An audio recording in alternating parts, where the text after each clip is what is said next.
Welcome to Sober.Coffee, a weekly coffee chat sharing experience, strength, and hope for anyone on the sober road to recovery. You can download Sober.Coffee weekly on all podcast platforms and check us out on Instagram at Sober.Coffee Podcast and on Twitter at Sober.Coffee Pod. To learn more about us and to help support these sessions, visit online at Sober.Coffee. Here are your hosts, two guys on their own path to recovery, Mike and Glenn. Let's join them at the coffee shop. You know, we're going to talk about the hot mic. What? The parking lot mic. What? Oh, we are? Not Mike. The What? mic. What? Dude, it's too early, man. I know. Here's I have such strong mental fortitude in many areas of my life. Yeah. But? I just do. But last night or this morning, whenever it was, because we start, I think it was last night. I was up at 4 this morning for these sessions. And you texted last night, I'm bringing the donuts. Right. And I'm like, F that, I'm not having a donut. You know, and then the minute the donuts come in. 20 seconds into the donuts being here, Glenn has a donut with the pink frosting. I could bring a case of the most expensive vodka in here, and you would just turn your nose at it. I could care less. But yet those donuts, man, are just like you're a magnet. I don't have I have to use that program for my donut program. But oh God, man! But hey, thanks for the donuts, man. They're delicious. Hey, you know what? And I'm going to have another one. I can help you today. You know why? You always help me. I am just about my own therapy. I'm about to open my own therapy class. Let's do it. All right. So listen, we got table for 3 today. Can we introduce our guest? Because I can't wait to get into this topic. Can I get another donut while Yes, you're doing get it? another donut right. for Pete's sake. All right. So Liz, good morning. Liz, what's going on? Welcome. Good morning. Thanks for having me. Hey, we by are the way, so Mike, super stoked. you are normally the smartest guy in the room, but not today. Not today. Nope. Hi, Liz.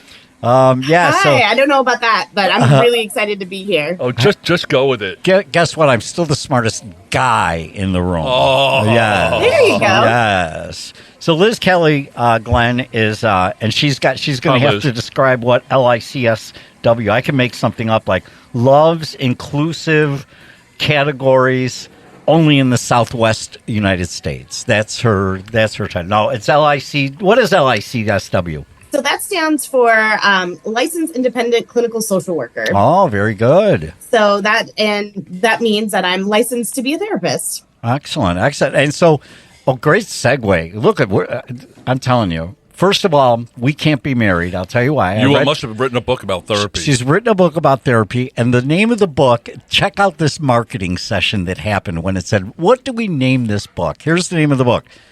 This book is cheaper than therapy. Boom, mic drop. I mean, that is just classic right there. Thanks. I knew love the title might raise a few eyebrows. Mm-hmm. And from the first page, I make it clear that this book's not intended to be a replacement for therapy. But I do know that for a lot of people, I would say probably most people out there, therapy can be pretty hard to access sometimes. It can be expensive.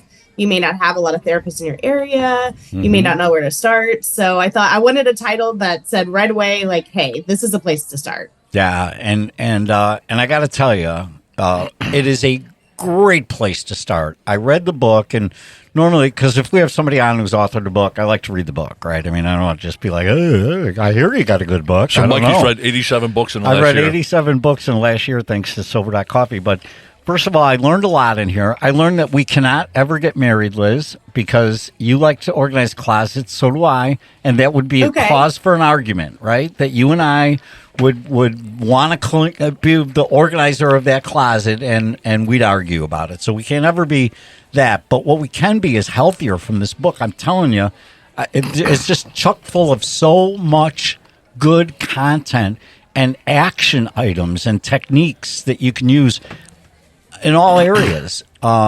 Just self-awareness and again, then delivering. So it made myself aware of some issues that really needed help, and then some practical advice on what you could do today, mentally, physically, to get through an issue. Can I set the stage on my experience with therapy? Yeah, go ahead. So, Liz, this is going back 2000, right? And okay. And I knew I had a drinking problem, right? I mean, I knew that I was starting to spew oil. I would drink probably a handle a weekend along with some other couple bottles of fine wine, right? And, I started getting looks from my wife, and, so finally I'm like, I'm going to go. So I found this therapist. I have insurance, found this therapist. So I sit down and this, and I was probably, I forget how old I was, 20, blah, blah, blah, 35, right, or 40. And I remember telling him, full transparency, exactly what I was going through, how much I drank. And he sat there and sits back in his chair, and he takes his hands and kind of circles them together, palms against palms, circle them around. He goes, Glenn, you're just using alcohol as a social lubricant. He goes, I really don't think you have a problem. And he just keeps circling his hands while he's saying this. And he goes, I just think you're uncomfortable. I said, but dude, I drink alone. Yeah, right. Like, I'm not in a social situation. And he just said, I think you're okay. And I walked out of there saying, dude, you're an idiot. Then I sat in front of 10 PhDs at this big hospital program here in Chicago, and they're all lined up and said, well, Glenn, we're going to figure out why you drink, and we're going to solve your problem. And guess what? I was in a 45-day program there. 2 weeks into, I was drinking. Yeah. And I go to the program and drink all the way home. So, I mean, I put so much hope into those therapists, and I didn't do any of the work, right? And I wasn't really honest with them, so it didn't work, right? But so I'm looking forward to digging, and now I have a therapist that I absolutely worship. Right. Well, here's my experience, Liz, I call real him Coach. fast with mine. My doctor suggested I see a therapist. I suggested I didn't need one, but I went. So I went to mine, and unlike my buddy Glenn here, I basically, even though I was consuming a fifth of alcohol every day and a bottle of wine, I told him I was a social drinker. By my definition, I was more social when I was drinking, so I'm a social drinker. And bottom line is, I told him nothing about myself, and I got nothing out of that relationship. My life changed when I got sober, when I came, and I love how you frame it out in the book, when I realized alcohol wasn't serving me anymore.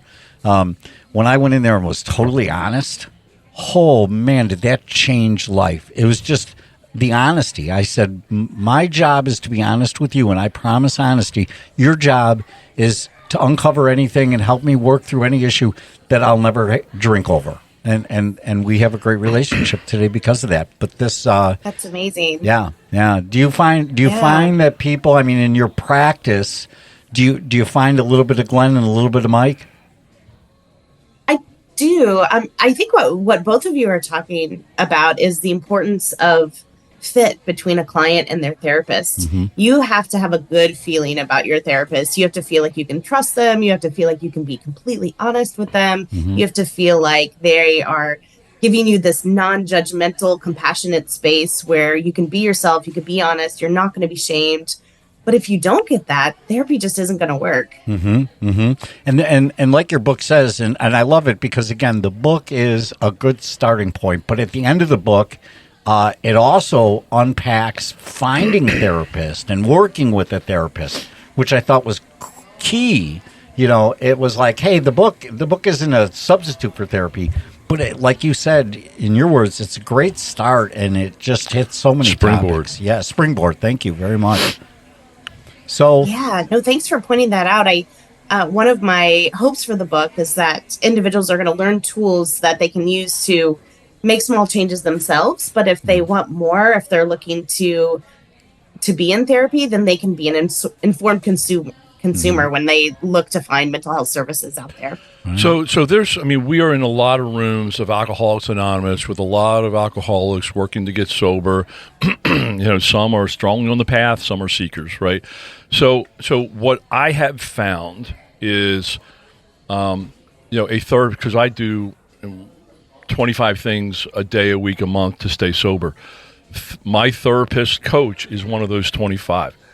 But I know that's kind of unique in the room. So what would you say? We have a lot of people, a lot of listeners, Liz, that are, trying to get their toolbox together, right? So right.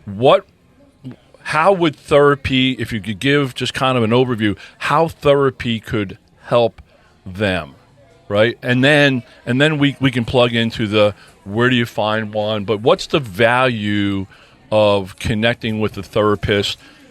I know my mental image is laying on the couch, right? And I half lay on the couch. But, kind of what you see in movies to reality, right? Sure. Yeah, I can tell you a little bit about the process of how I work with clients. I often tell clients that I look at myself to be a little bit of a detective. So in our first session, I'm going to ask so many questions about what does a typical day look like for you? When do you wake up? When do you eat breakfast? How long are you working? What's your use of technology like? What's your, what are your social outlets? Do you get a chance to move your body? What's your sleep quality like? Do you have spiritual outlets? What are your family and friends like? Who are the people in your world? So I really want to get a picture of what this person's life is like. I want to know a little bit about their health history. Do they have any health conditions they're managing? I want to know about their previous experiences. Have they experienced significant losses or traumas? And once I could find out that information, then we can start to look at these places where maybe we can intervene. For example, if a client says yeah, I really don't sleep well, that could be a place for us to start, because your mental health is not going to be great if you're not getting enough sleep. Or maybe someone tells me, I skip lunch every day because I'm so busy at work. That might be a place to start to talk about how to have more professional boundaries and be able to make sure you're getting a chance to eat during work. So there's so many places where we can start to make improvements, but it all begins with an assessment of who that person is, what their life is like. And that's a great thing to do with a therapist, but you can also do that yourself too. What does my life look like? How does my life now differ from what an ideal day would be like? I find it interesting in your book, and you, congratulations, made a decision to go dry, to quit drinking during COVID, which I think was really tough decision to do that. I mean, it just was ripe for, disaster. And you instead took it the other direction and said, nope, that's it. Because it just wasn't serving you anymore. And right. So dry means don't drink? Yeah. All right. Right. And so, I think that there's a lot of people, for a lot of people, they took the other option and just drank excessively.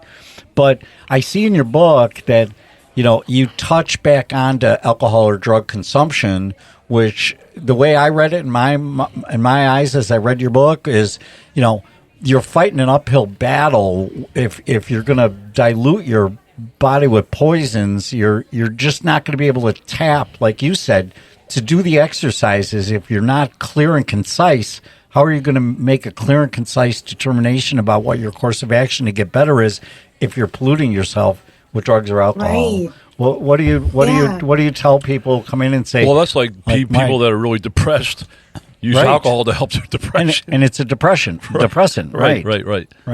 So, what do you tell people that about their drinking? Again, from the book, I see where it's pretty clear. Hey, you really want to kind of try not do that,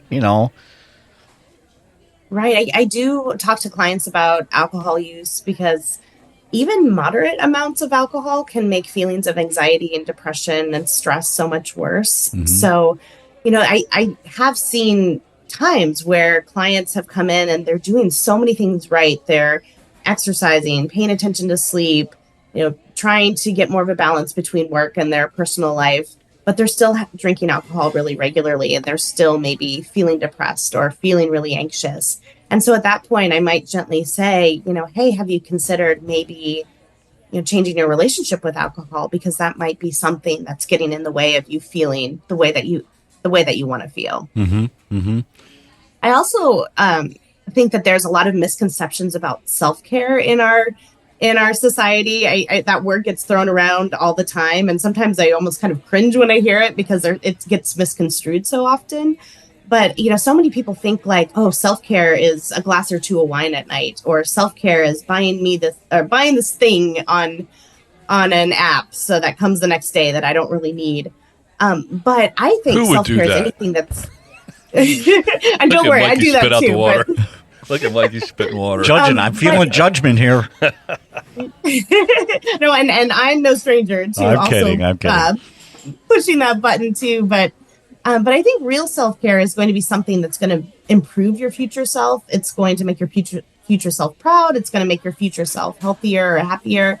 So if you're going to have a glass of wine or you're going to buy something you don't need, that's going to cause more stress in the long run. So self-care needs to be those things that are actually going to cause less stress in the long run. So you hit on a key point there. You said it in a different way. So I'm going to try to rephrase it to make it plain.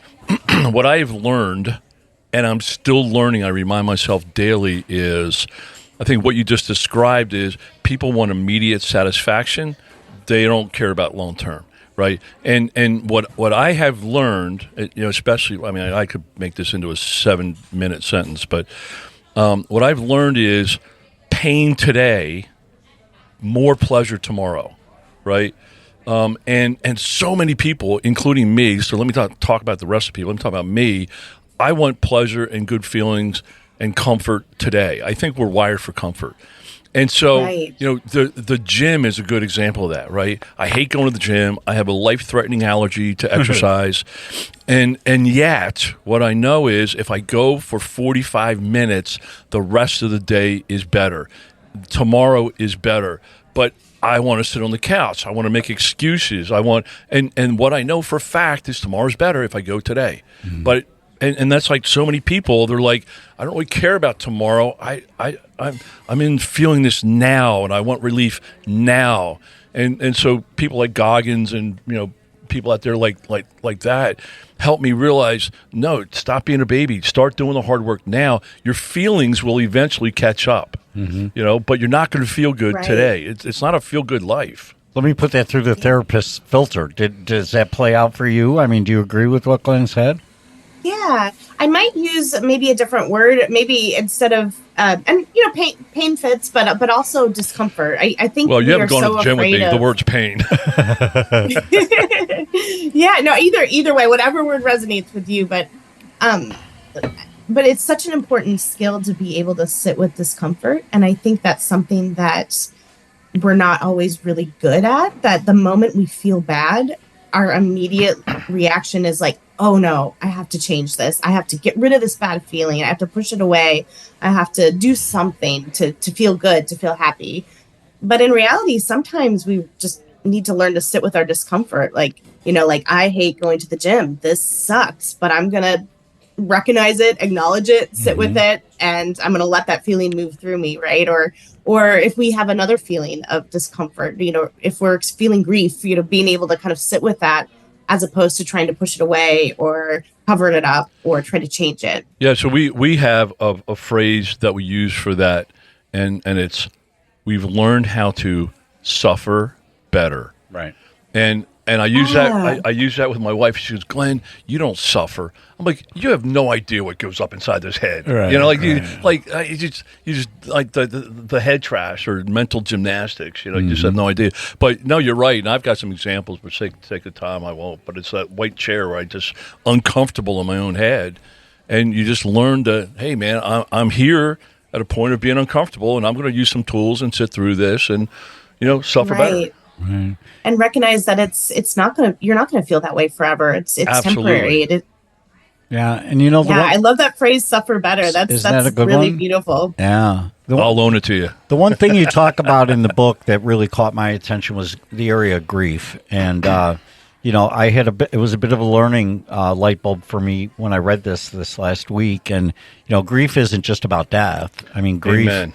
Grief can be about the loss of, the breaking of a relationship. It could be about, a myriad of things. Anything we value. Yeah, anything we value. Right. And I don't think, because I was raised in an environment where A, you don't cry, and B, you just get over it, get past yourself. And so I muddled through. Now, did I drink over that? I concur I did. I concur that I tried to escape an emotion I couldn't figure out.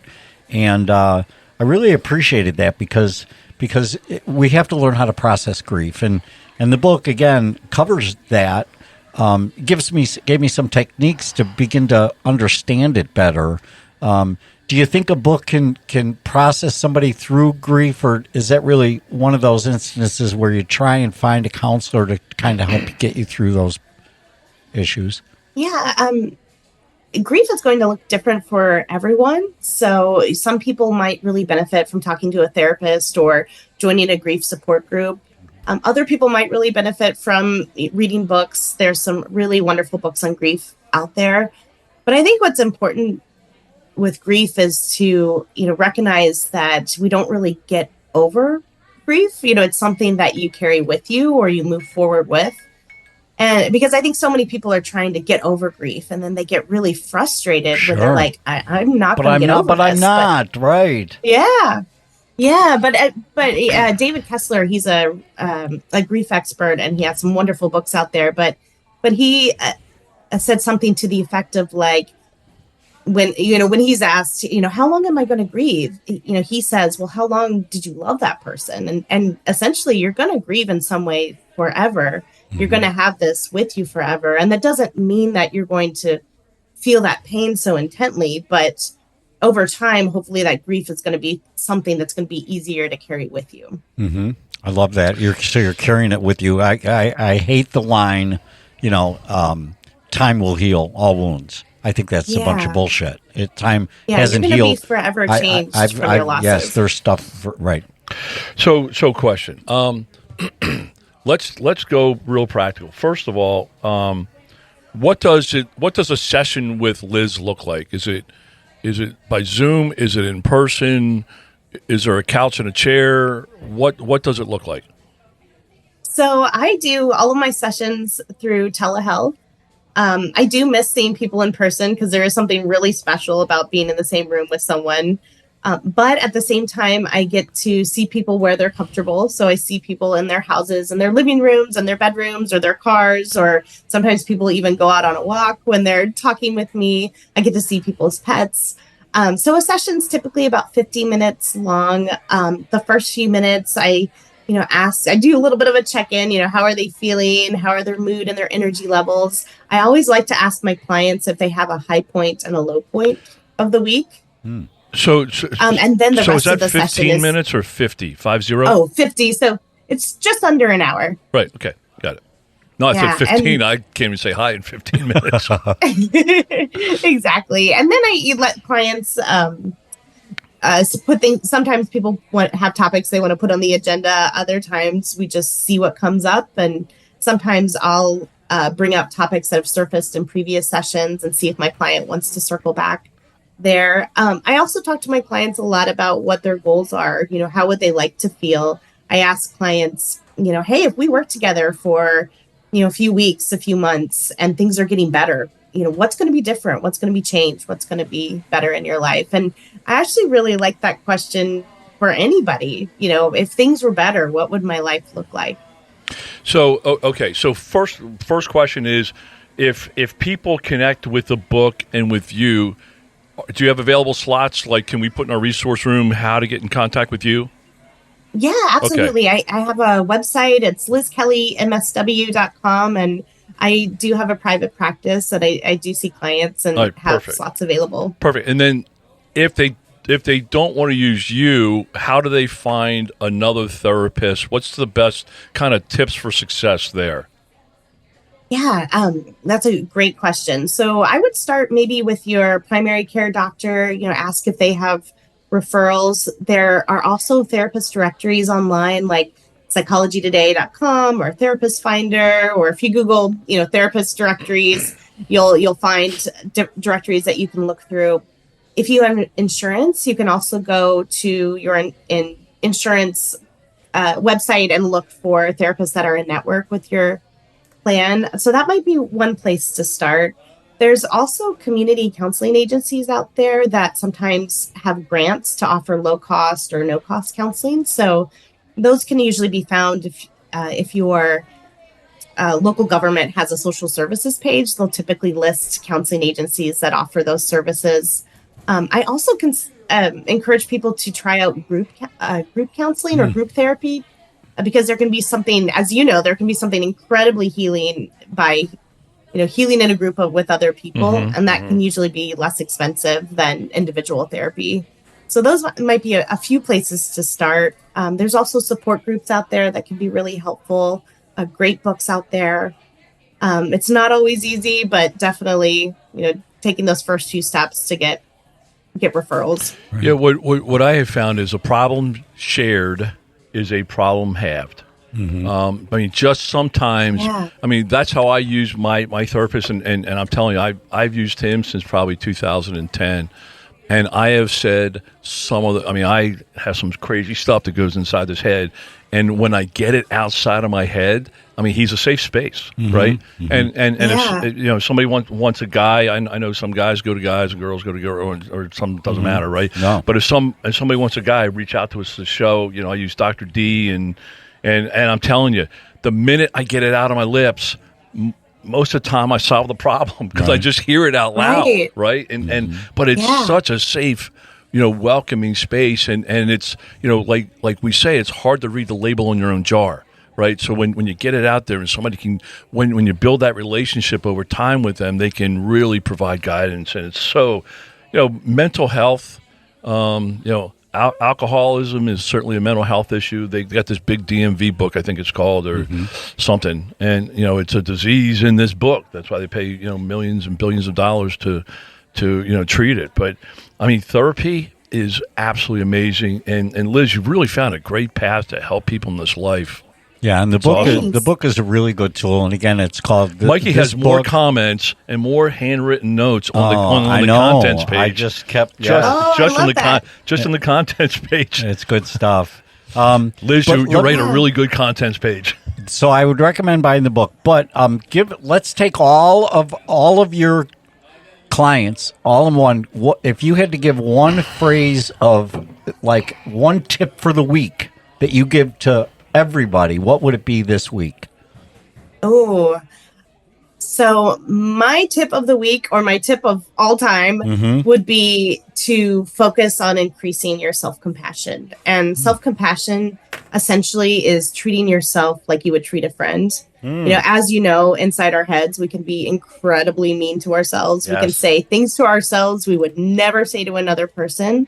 So if I could encourage everyone to just start paying attention to how you talk to yourself. If you wouldn't say it to a friend, don't say it to yourself. I love it. You do dive into self-talk a lot in the book. My God, I have to read that part because that is so, really I am so harsh. Liz, can you come on? Maybe come on again, and we'll unpack one thing. Because there was, you covered a lot in the book, but maybe we could just unpack one thing at a time. We'll have you back, 20 times? Are you available?